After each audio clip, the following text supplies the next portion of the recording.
Hey,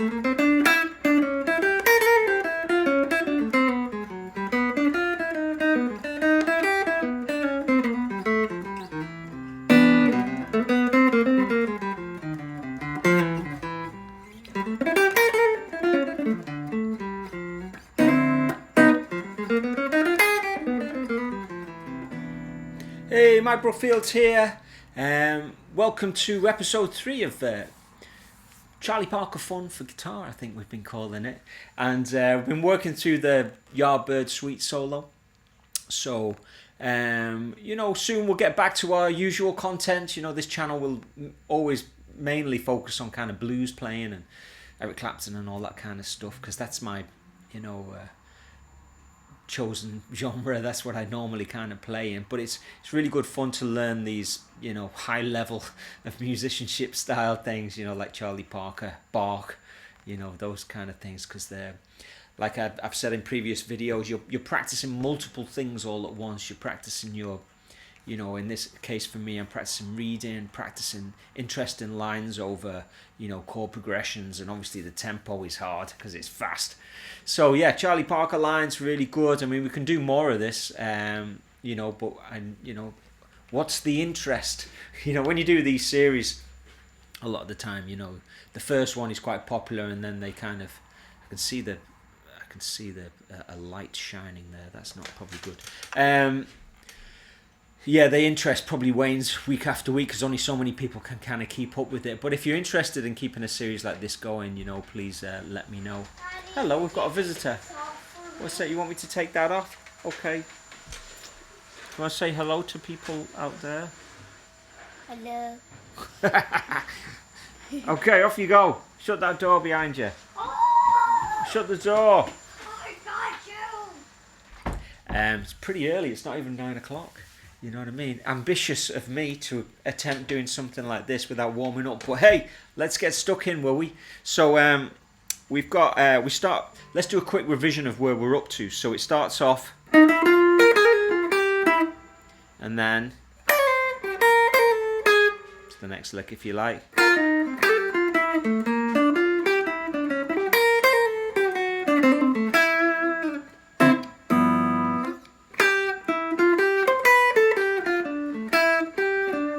That was like week 1, if you like. Now let's get week 2. Last week we did, it starts 1, 2, 3, 4.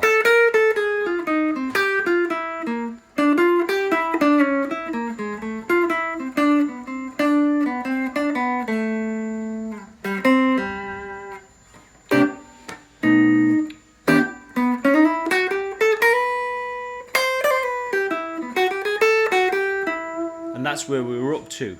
We went halfway through the middle 8 just because it just seemed like the right amount of information to kind of give you.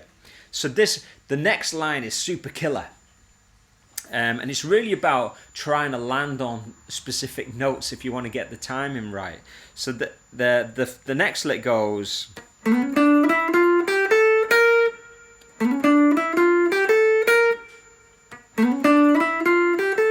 And what I'm doing is I'm targeting that D. I want that to land on the beat 2, if you like. So it's 3, 4, 1. And by making that land on beat 2, the rest of the lick falls in sync. And again, what I'm doing, I'm going to target to land on this G. And I do a pull off. This next bit is.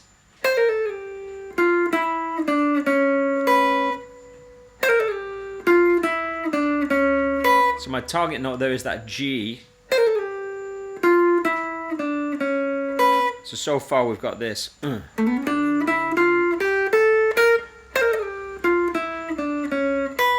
when you listen to the phrasing of Charlie Parker, it's very, very intricate. The way you do,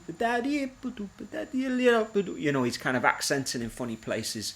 We can consider that next level of practice of Charlie Parker. What we're trying to do is just get the notes and the licks here, but feel free, once you've learnt these licks, to go right in there and see if you can copy the phrasing and the accenting. What I'm trying to communicate here is just the raw licks, if you like, but trying to get the timing as close as possible. So 3, 4, 1.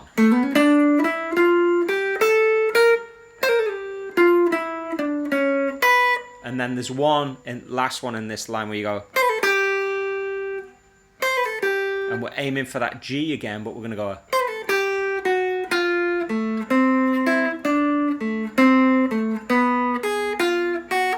So it's a really cool lick, you know.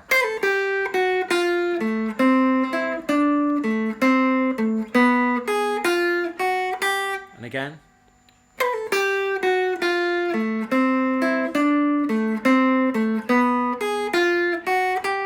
So this what we've got so far today.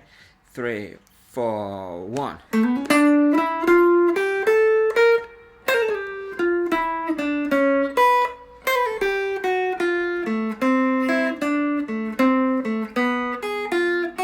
Now I would consider that the hardest lick in the piece. That's the place you're going to trip up, if anywhere. And then it's pretty straightforward then to the end. You've got this 1, 2, 3.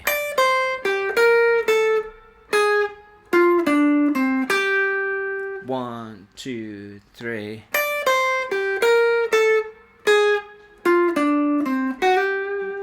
And then you've got this kind of rake.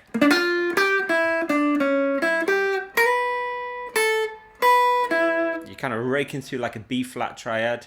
And then it actually goes down to the A. It's a nice little lick.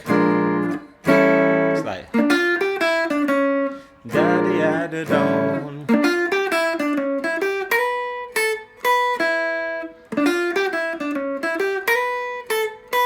And I always kind of, you know, I'm always looking for ideas to, you know, where it goes.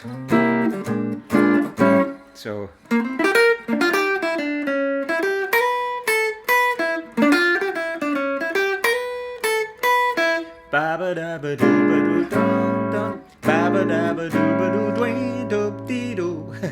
and then you got this.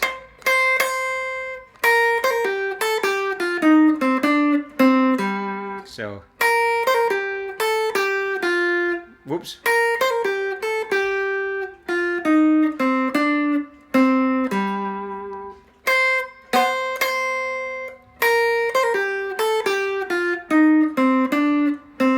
Really look at the fingerings I'm using for everything. So what we've got so far today, 3, 4, 1.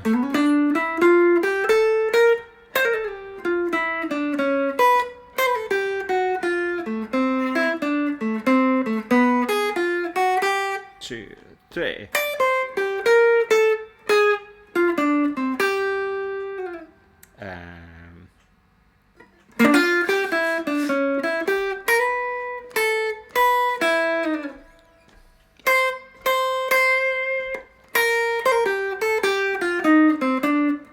And there you have it, the whole solo. So I'll play the whole solo slowly now.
Okay, so you can see I've added a couple of little fumbles there because it's early. I haven't practiced it today, but you get the idea. It's a class solo.